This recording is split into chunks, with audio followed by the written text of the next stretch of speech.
Jagadish carpal నుంచి మాట్లాడుతూ ఉంటాను సార్. నేను డిగ్రీ చదువుకో ఉంటాను.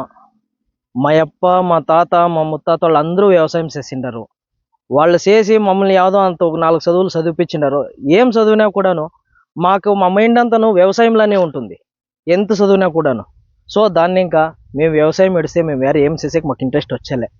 దాన్ని ఇంకా మీరు ఈ గవర్నమెంట్ వాళ్ళు కానీ పొలిటీషియన్స్ కానీ మాకి ఈ వ్యవసాయం ఇడిస్తేనే మేము మా నెక్స్ట్ మా బిడ్డలకి ఈ వ్యవసాయం ఏమి అనేది మేము చెప్పిస్తాం వాళ్ళకి చేసేకయ్యేది.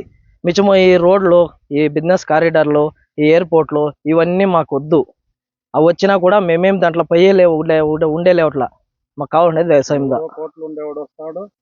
ఇది రాజకీయ వ్యక్తులు కానీ లేదా ఒక గవర్నమెంట్ ఆఫీసర్లు కానీ ఎవరే ఇన్ని మాకు ఇదంతా స్టాప్ చేసి మా రైతులను కాపాడాలని మేము కోరుకుంటా ఉన్నాం సార్.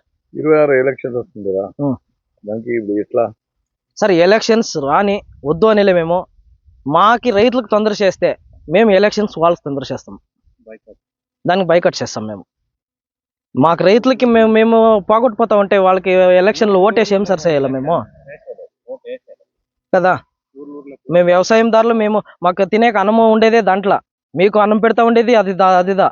దాన్నే ఎత్తుకోపోయినాక మేము ఓటేసి మేము గెలిపించి మేమేం సార్ చేయాలా? మాకొద్దు.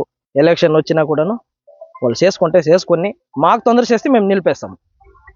మాకు తొందర చేయలేదా వాళ్ళకే మేము సపోర్ట్గా చేస్తాం. ఏం కావాలన్నా వ్యవసాయం చేస్తారు మీరు సార్? మేము టమాటా పండుతాము, కోసు పండుతాము, ముల్లంగి పండుతాము, బీన్స్ పండుతాము, అన్ని రకాలుగా తరకారీలు పండుతాం సార్. సార్ మాది 12 ఎకరాలు తోట చేస్తాము. మాది ఉండేది 1.5 ఎకరనే కార్పల్లిలోనే సార్. వాళ్ళ దగ్గర వీళ్ళ దగ్గర మాది బోర్ వేసుకోవడము. 100 అడుగులకే నాది 4 ఇంచుల నీళ్లు ఉంది సార్. పోయినాడది 2025లో మార్చిలో ఒక నెలని ఇంకా బోర్ లారీలు తోలరి.